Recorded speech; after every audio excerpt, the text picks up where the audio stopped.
This is gonna blow your mind. Discover how a time of scarcity during war sparked Filipino ingenuity, leading to the creation of a sweet and tangy condiment that became a symbol of resilience and pride. The year is 1942. The skies over Manila are gray with smoke. The sounds of war echo through the streets, a constant reminder of the Japanese occupation. For ordinary Filipinos, life has become a daily struggle for survival. Food, once abundant, is now a precious commodity. Markets that were once filled with fresh produce are now nearly empty. The familiar red of tomatoes, a key ingredient in many dishes, has all but disappeared. Families are finding it harder and harder to put food on their tables, and the threat of hunger looms large over the entire nation. It was a dark and uncertain time for the Philippines. In the midst of this widespread hardship, one woman saw not just challenges, but also opportunities.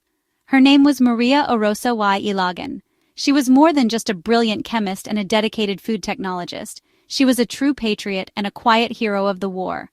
While many fought on the front lines with weapons, Maria fought her own battle in the kitchen and the laboratory.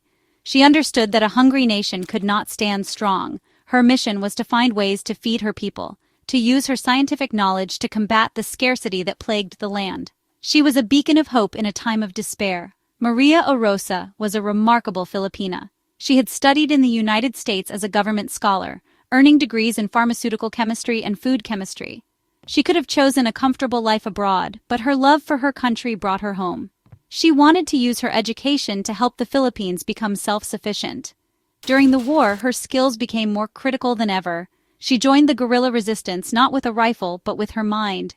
She worked tirelessly, experimenting with local ingredients to create nutritious food alternatives for Filipino soldiers and civilians alike. Her laboratory became a sanctuary of innovation. While the world outside was filled with destruction, inside, Maria was creating life-sustaining solutions. She knew that the Philippines had an abundance of certain crops, even during the war. One of these was the humble banana. While imported goods like tomatoes were impossible to find, bananas grew plentifully across the archipelago. This simple, everyday fruit would become the key ingredient in one of her most famous and enduring inventions, a creation born directly from the harsh realities of wartime life. It was here that the story of a beloved Filipino condiment truly began. The problem was clear. Filipinos missed the familiar taste of ketchup, a popular condiment introduced by the Americans. But with no tomatoes available, making traditional ketchup was impossible. Maria Orosa looked at the Saba banana, a cooking banana that was cheap, abundant, and nutritious. She wondered, could this starchy, slightly sweet fruit be transformed into a ketchup-like sauce? She began a series of experiments, driven by her scientific curiosity and her desire to provide comfort to her suffering countrymen. She mashed the bananas, creating a smooth pulp that would serve as the base for her new creation. Her process was a masterful blend of science and culinary art. To the mashed bananas, she added vinegar for that essential tangy kick, just like in regular ketchup. Then came sugar, to balance the acidity and enhance the natural sweetness of the fruit. She also mixed in a secret blend of local spices to give the sauce a unique and savory flavor profile. The only thing missing was the iconic red color. To solve this, she used a touch of natural food coloring, giving her banana-based sauce the familiar, appealing appearance of the tomato ketchup it was designed to replace. The result was a thick, sweet, and tangy sauce that was both delicious and new. This new creation was initially called Mafren, a brand name derived from the first syllables of her own name, Maria, and a friend's, Francisca. The first batches of this innovative banana ketchup were not made for profit. They were made for survival. Maria Orosa worked with her network in the resistance to smuggle the sauce, along with other high-protein foods she developed, to those who needed it most. It was a source of much-needed calories and, just as importantly, a taste of normalcy and comfort for Filipino soldiers fighting in the mountains and for civilians struggling in internment camps. Imagine a weary soldier, far from home, receiving this small bottle of sweet and tangy sauce. It was more than just food. It was a message of care from a fellow Filipino. It was a reminder that they were not forgotten. Maria's banana ketchup helped to boost morale and provide essential nutrients when other food sources were scarce. She even developed a way to pack it into bamboo tubes so it could be smuggled discreetly past Japanese checkpoints. Her invention was a lifeline, a testament to how creativity and resourcefulness could make a real difference in the darkest of times.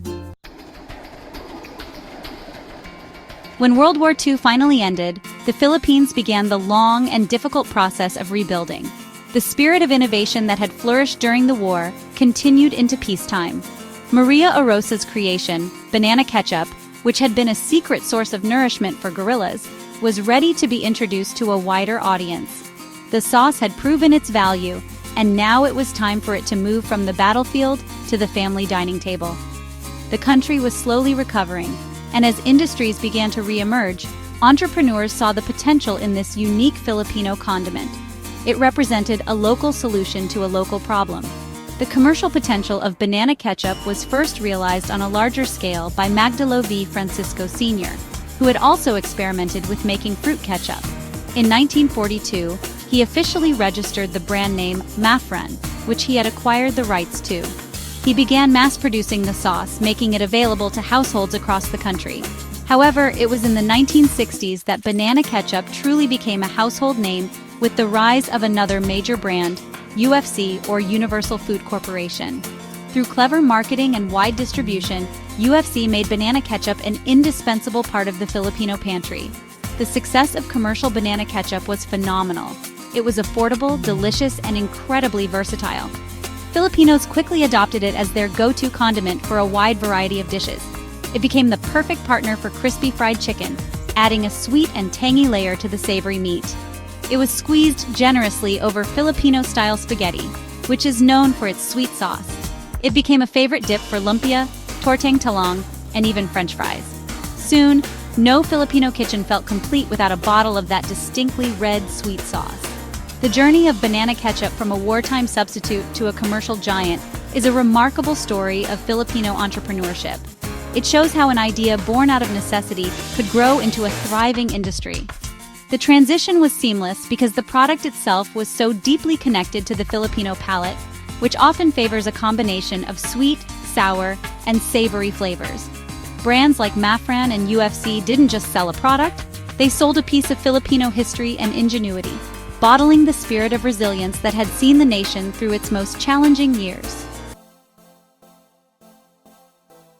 Today, banana ketchup is more than just a condiment. It is a cultural icon.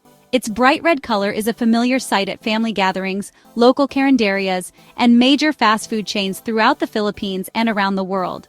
For Filipinos living abroad, a bottle of banana ketchup is a taste of home, a simple item that can instantly transport them back to their childhood kitchens. It represents a shared experience, a common flavor that connects millions of Filipinos across different generations and geographic locations. It is a fundamental part of the modern Filipino culinary identity. The story of its creation is a powerful symbol of the Filipino spirit. It embodies the values of resilience, creativity, and the ability to make something wonderful out of limited resources, a concept often referred to as discarte. When faced with the absence of tomatoes, Maria Orosa did not despair. Instead, she looked at what she had, an abundance of bananas, and invented a solution that was not just practical, but also delightful. This story resonates deeply with the Filipino experience, which is filled with tales of overcoming adversity through ingenuity and a positive outlook on life. Banana ketchup stands as a proud testament to Filipino innovation. It is a homegrown product that has stood the test of time, competing with and often being preferred over its international tomato-based counterpart. It is a reminder that some of the best ideas are born from hardship. Every time a child happily dips a piece of fried chicken into that sweet sauce, they are unknowingly partaking in a legacy of survival and creativity. The condiment sweetens not just our food, but also the memory of a difficult past, transforming a story of hardship into one of triumph and national pride. In the end, the legacy of Maria Orosa and her banana ketchup is a beautiful and inspiring one. It is a story of how a simple fruit, combined with a brilliant mind and a patriotic heart, could create a product that would feed soldiers, comfort civilians, and eventually become a beloved symbol of a nation. Banana ketchup is proof that even in the darkest of times, the Filipino spirit can find a way to create something sweet, enduring, and uniquely its own.